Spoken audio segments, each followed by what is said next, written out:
الشیطان الرجیم بسم اللہ الرحمن الرحیم الف لام میم ذالک الکتاب لا ریب فیہ ھدی للمتقین۔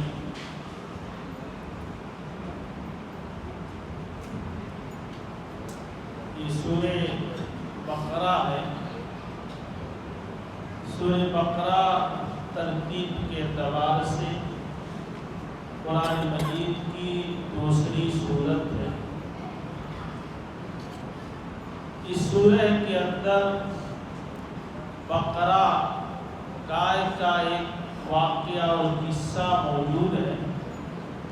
اسی مناسبت سے اس سورہ کا نام سورہ بقرہ رکھا گیا ہے۔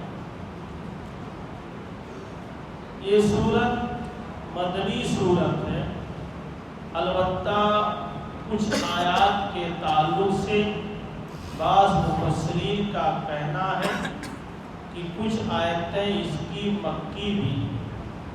مکی اور مدنی سورت آپ جانتے ہیں، مکی سورت ان صورتوں کو کہا جاتا ہے جو مکی دور میں نازل ہوئی۔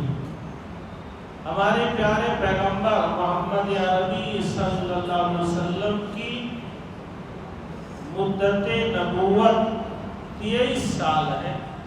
13 سال مکہ کی زندگی ہے جس کو مکی زندگی کہا جاتا ہے، اور 10 سال مدینہ کی زندگی ہے جس کو مدنی زندگی کہا جاتا ہے۔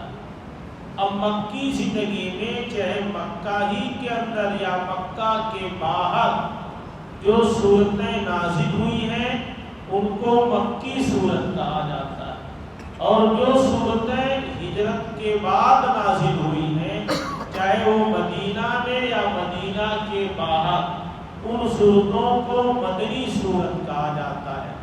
آپ جب قرآن تلاوت کرتے ہیں تو سورت کے آغاز میں لکھا ہوا ہوتا ہے سورت کا نام، اور یہ لکھا ہوا ہوتا ہے مکیۃ یا مدنیۃ، یہ مکی سورت ہے یا مدنی سورت۔ تو یہ سورہ بقرہ یہ مدنی سورت ہے۔ کچھ آیتوں کے بارے میں مفسرین کا کہنا ہے کہ یہ مکہ میں نازل ہوئی۔ اس سورہ کی فضیلت کے تعلق سے صرف ایک ہی حدیث کافی ہے جو صحیح مسلم کی ہے، جس میں بتایا گیا ہے کہ جس گھر میں سورہ بقرہ کی تلاوت کی جائے اس گھر میں شیطان داخل نہیں ہو سکتا بلکہ گھر سے بھاگ جاتا ہے۔ صحیح مسلم کی روایت ہے، اللہ کے نبی بیان فرماتے ہیں لا تجعلوا بیوتکم قبورا، تم اپنے گھروں کو قبرستان نہ بناؤ، فإن الشیطان تنفر، بے شک شیطان بھاگ جاتا، من البیت، اس گھر سے، تقرأ فیہ سورۃ البقرہ، اس میں سورہ بقرہ پڑھی جاتی۔ یہاں اللہ کے نبی نے اشارہ کیا کہ گھروں میں بھی قرآن کی تلاوت ہونی چاہیے، ہوتی رہنی چاہیے۔ قبرستان میں کیا ہوتا ہے؟ سناٹا ہوتا ہے، ویرانی ہوتی ہے، وہاں کچھ پڑھا نہیں جاتا، شور شرابہ نہیں ہوتا۔ تو گھروں میں بھی خاموشی اختیار کر کے گھروں کو قبرستان نہ بناؤ بلکہ تلاوت کرتے رہو، بالخصوص سورہ بقرہ کی تلاوت کرو، کیونکہ سورہ بقرہ کی تلاوت سے شیطان گھر میں داخل نہیں ہوتا۔ اور بہت ساری روایتیں سورہ کے فضیلت کے تعلق سے۔ اللہ تعالیٰ نے اس سورہ کا آغاز حروف مقطعات سے کیا ہے، الف لام میم۔ تقریباً 29 سورتوں کے شروع میں اس طرح کے حروف آئے ہیں جس کو شریعت کی اصطلاح میں، عربی اصطلاح میں حروف مقطعات کہا جاتا، الگ الگ کٹے ہوئے حروف۔ ان حروف کے تعلق سے مفسرین نے اپنے اپنے طور پر بہت ساری باتیں کہی ہیں، جن میں سے ایک بات یہ بھی کہی گئی ہے کہ اہل عرب کو یہ حروف دیے گئے کہ تمہارے پاس بھی اس طرح کے حروف ہیں، تم یہ کہتے ہو کہ محمد صلی اللہ علیہ وسلم کہ محمد نے یہ قرآن پڑھ لیا ہے تو یہ حروف تمہارے ایک سورت چند آیتیں، ایک ہی آیت اللہ نے چیلنج کیا کہ ایک ہی آیت بنا کر کے دکھاؤ، تمہارے پاس یہ حروف بھی ہے. لیکن بعض مفسرین کا کہنا ہے اور ان کا موقف صحیح بھی ہے کہ ان حروف کے تعلق سے اللہ تعالیٰ نے ان کے معنی مفہوم کو نبی کو نہیں بیان کیا، نہ نبی نے اپنے صحابہ سے بیان کیا. اسی لیے مفسرین کہتے ہیں کہ حروف کے بارے میں کہ اللہ اعلم بمرادہ، یہ حروف کا صحیح معنی مفہوم کیا ہے اللہ جانتا ہے. جب اللہ نے نبی کو نہیں بیان کیا تو ہمیں اپنے طرف سے اس کے معنی مفہوم کو بتانے کی ضرورت نہیں. تو اللہ تعالیٰ نے حروف مقطعات سے سورہ کا آغاز کیا ہے، اور آپ تلاوت کریں جن جن سورتوں کے شروع میں یہ حروف مقطعات ہے، آپ فوراً پائیں گے کہ حروف مقطعات کے بعد اللہ تعالیٰ نے قرآن کی عظمت، اس کی بڑائی یا اپنے بارے میں بیان کیا. جہاں بھی یہاں بھی دیکھیے حروف مقطعات کے بعد ذالک الکتاب لا ریب فیہ، یہ وہ کتاب ہے جس کے اللہ کی طرف سے نازل ہونے میں کوئی شک و شبہ نہیں. دیکھیے جیسے تمام چیزوں کے حقوق ہوتے ہیں ویسے قرآن کے بھی کچھ حقوق ہیں. ان حقوق میں قرآن کا سب سے پہلا حق یہ ہے کہ قرآن پر ایمان لائے جائے. کس بات پر؟ یقین کامل کے ساتھ کہ یہ قرآن اللہ کی کتاب ہے، اللہ نے نازل کیا ہے، اللہ کی طرف سے نازل ہونے میں کوئی شک و شبہ نہیں ہے. اس کے اندر جو احکام و فرامین ہے وہ 100% سچ ہے، برحق ہے، نہ صرف مسلمانوں کے لیے بلکہ پوری انسانیت کے لیے اس کے احکام و فرامین باعث خیر و برکت اور امن و سکون ہے. اس بات پر ہر مومن کا، ہر صاحب ایمان کا ایمان لانا ضروری ہے. اللہ تعالیٰ نے سورہ نساء میں بیان کیا ہے یا ایھا الذین آمنوا آمنوا باللہ ورسولہ والکتاب الذی انزل علی رسولہ. اے ایمان والو ایمان لاؤ. مومنوں سے کہا جا رہا ہے اے ایمان والو ایمان لاؤ اللہ پر، اس کے رسول پر، اس کی اس کتاب پر جو اس نے اپنے رسول پر نازل کیا. تو اس کتاب کا پہلا حق یہ ہے اس پر ایمان لایا جائے. اس کے بعد اللہ تعالیٰ نے بیان کیا ہے کہ یہ قرآن ھدی للمتقین ہے. ویسے ھدی للناس ہے لیکن زیادہ تر فائدہ اٹھانے والے متقی لوگ، پرہیزگار لوگ. جیسے اب یہی ثابت ہو رہا ہے کہ ہمارا آپ کا قرآن پر ایمان ہے تو ہم تراویح کا اہتمام کریں، قرآن سن رہے ہیں.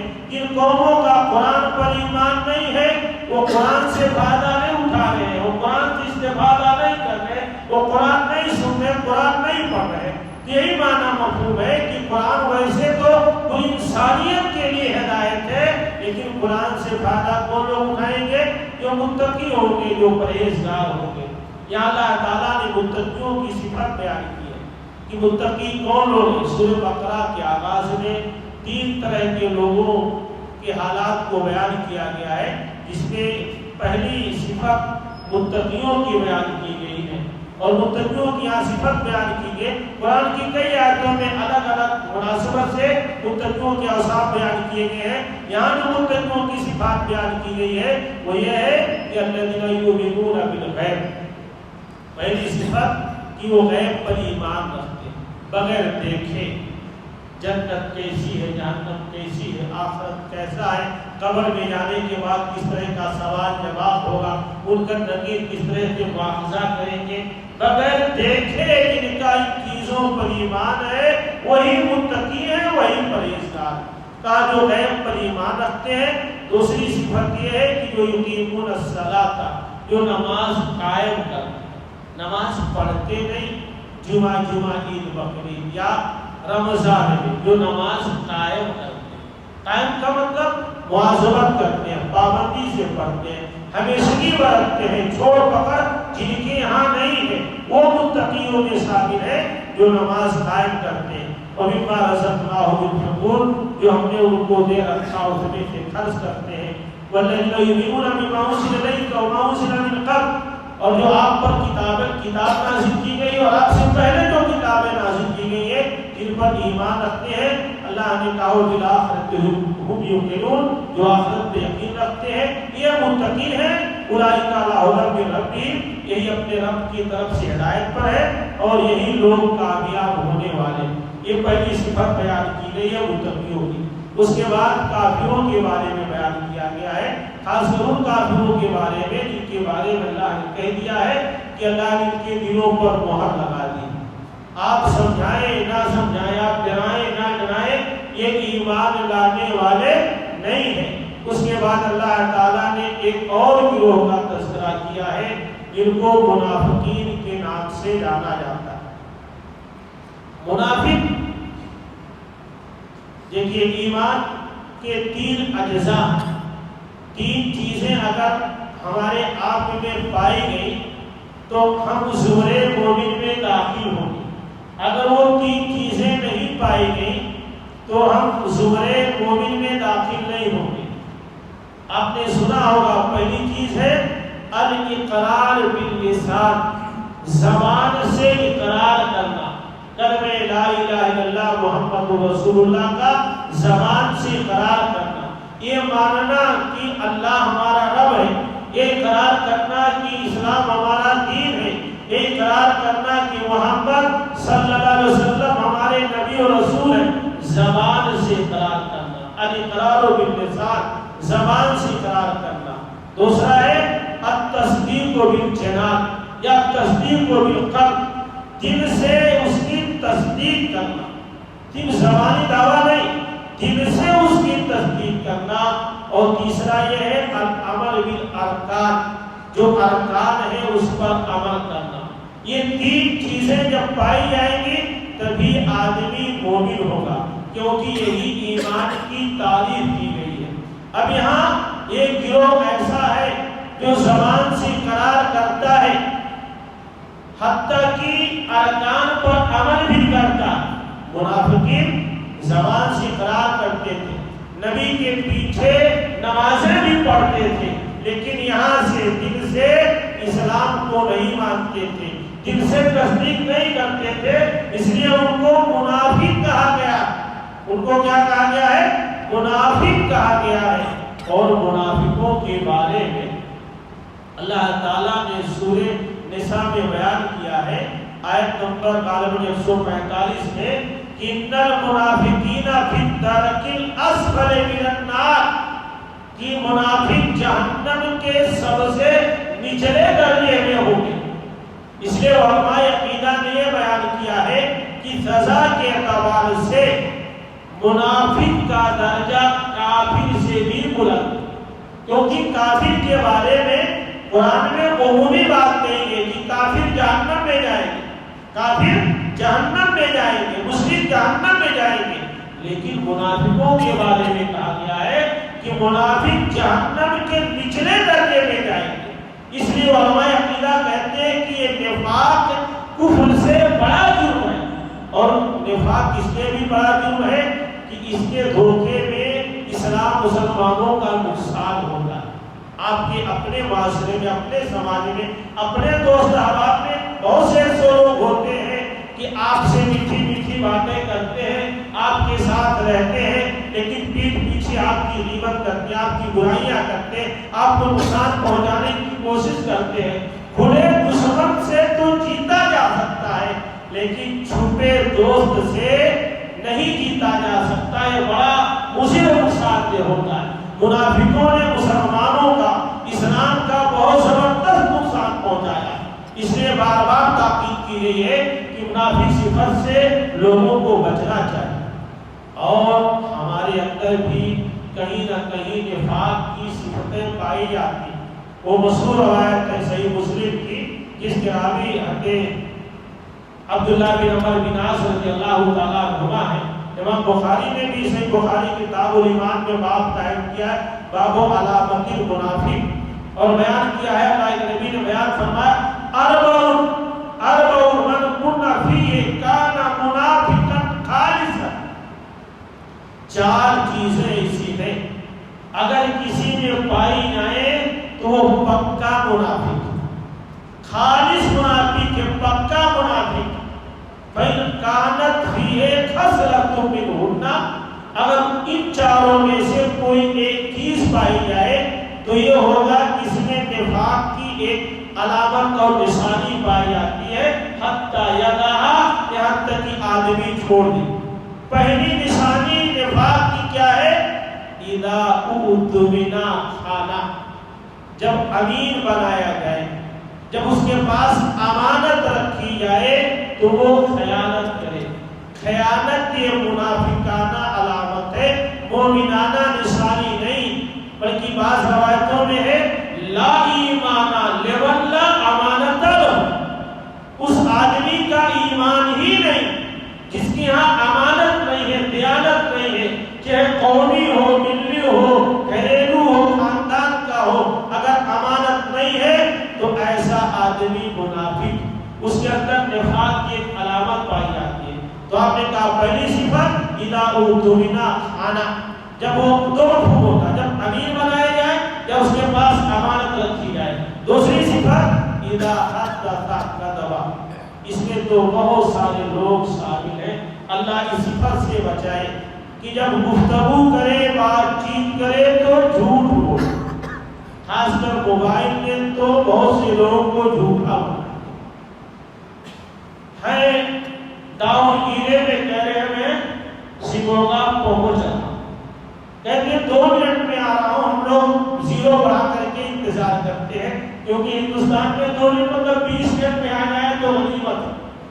2 منٹ میں پہنچنے زیرو بڑھانا پڑتا ہے، 20 منٹ لگا دیں۔ تو جب بات کرے تو جھوٹ بولے، یہ جھوٹ بولنا جہاں کبیرہ گناہ ہے، بڑا گناہ ہے، وہی منافق کی ایک علامت ہے۔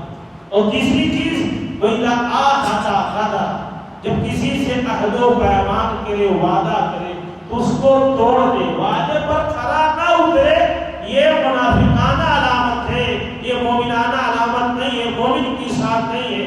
چوتھی چیز وَإِذَا خَاصَمَ فَجَرَ، جب کسی سے لڑائی کرے، جھگڑا کرے، بحث و مباحثہ کرے، الجھ جائے تو گالی گلوچ کرے۔ بھائی دلیل دو، صحیح بات کرو، بات کا جواب دو، باپ دادا پر چڑھے جا رہے ہو اور پھوڑ پکے جا رہے ہو، یہ مومن کی علامت نہیں، یہ منافق کی علامت ہے۔ نبی فرماتے ہیں اگر کسی میں یہ چیز ہو چھوڑ دے تو گویا کہ اس کے اندر نفاق نہیں ہے۔ تو یہ اللہ تعالیٰ نے منافقوں کی صفات کو بیان کیا۔ اس کے بعد تقریباً پوری سورت میں ایک پارہ تک اللہ تعالیٰ نے یہودیوں کی اوصاف کو بیان کیا ہے کہ کسی زمانے میں یہود اللہ کی محبوب ترین قوم، اللہ تعالیٰ نے ان کو ایسی نعمتوں سے نواز رکھا تھا جو کسی اور قوم کو نصیب نہیں تھا۔ من و سلوہ نازل کر دیا تھا، پکا پکایا کھانا مل رہا تھا، اللہ نے بغیوں کا سایہ کر دیا تھا۔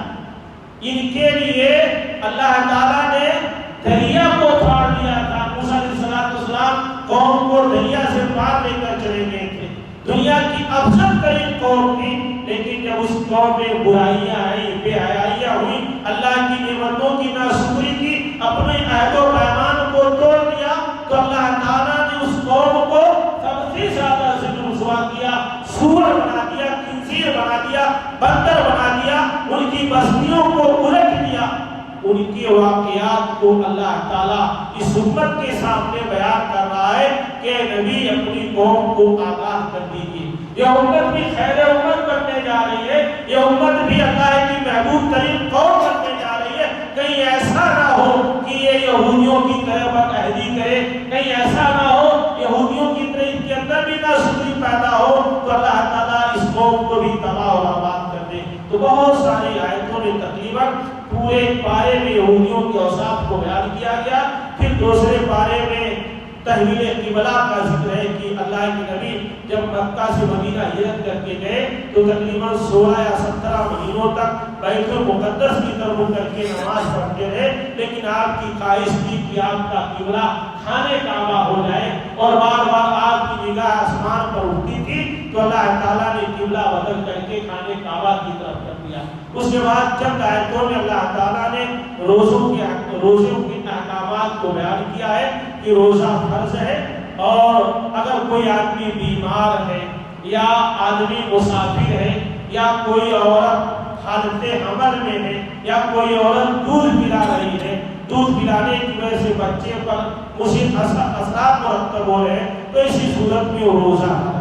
مسافر آدمی، مریض آدمی، ملزیہ دودھ پلانے والی عورت یا جو عورت امید سے ہے، اس کے لیے رخصت ہے، بعد میں الگ سے جو روزے چھوٹ جائے وہ بعد میں وہ روزہ رکھے گی۔ اس کے بعد اللہ تعالیٰ نے آگے چل کر کے حج کے احکامات کو بیان کیا ہے۔ پھر آخری آیات میں جو حافظ صاحب نے تلاوت کی ہے اس میں طلاق کے مسائل کو بیان کیا گیا ہے۔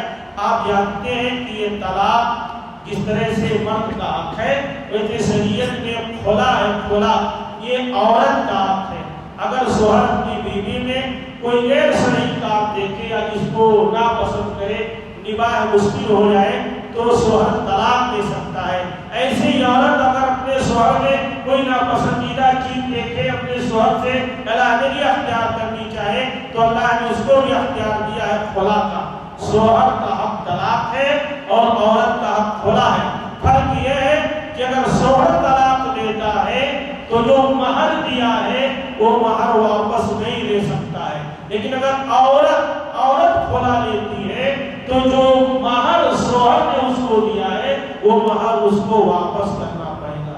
یہ جدائی کے دو طریقے ہیں۔ ایک طریقہ اور ہے جو سورہ بقرہ میں نہیں آیا ہے، سورہ ملک میں آئے گا، لیان کا طریقہ۔ لیان کا طریقہ یہ ہے کہ شوہر اپنی بیوی میں کوئی غیر شرعی چیز دیکھے، بے حیائی کرتے ہوئے دیکھے، لیکن اس کے پاس گواہ نہ ہو، تو شریعت نے یہ اجازت دی ہے کہ قاضی کے سامنے، حکمراں کے سامنے شوہر 4 مرتبہ اس بات کی قسم کھائے کہ وہ جو الزام لگا رہا ہے وہ صحیح ہے، اور 5ویں بار قسم کھائے کہ وہ جو الزام لگا رہا ہے بیوی پر، اگر اس نے وہ جھوٹا ہے تو اس پر اللہ کی لعنت ہو۔ ایسے ہی بیوی 4 مرتبہ قسم کھائے گی کہ اس پر جو الزام لگایا جا رہا ہے وہ جھوٹ ہے، 5ویں مرتبہ قسم کھائے گی کہ شوہر جو اس پر الزام لگا رہا ہے اگر وہ الزام سچ ہے تو اس عورت پر اللہ کا غضب ہو۔ پھر اس کے بعد میاں بیوی دونوں ہمیشہ کے لیے جدا ہو جائیں گے۔ یہ میاں بیوی میں جدائی کے 3 طریقے ہیں۔ یہ چند باتیں تھی جو مختصر طور پر آپ کے سامنے آپ کے درس کے حوالے سے بیان کیا گیا۔ اللہ تعالیٰ ہم سب کو کتاب و سنت کی صحیح و سچی سے عطا فرمائے اور کتاب و سنت کی روشنی میں زندگی گزارنے کی توفیق عطا فرمائے۔ آمین۔ والسلام علیکم ورحمۃ اللہ وبرکاتہ۔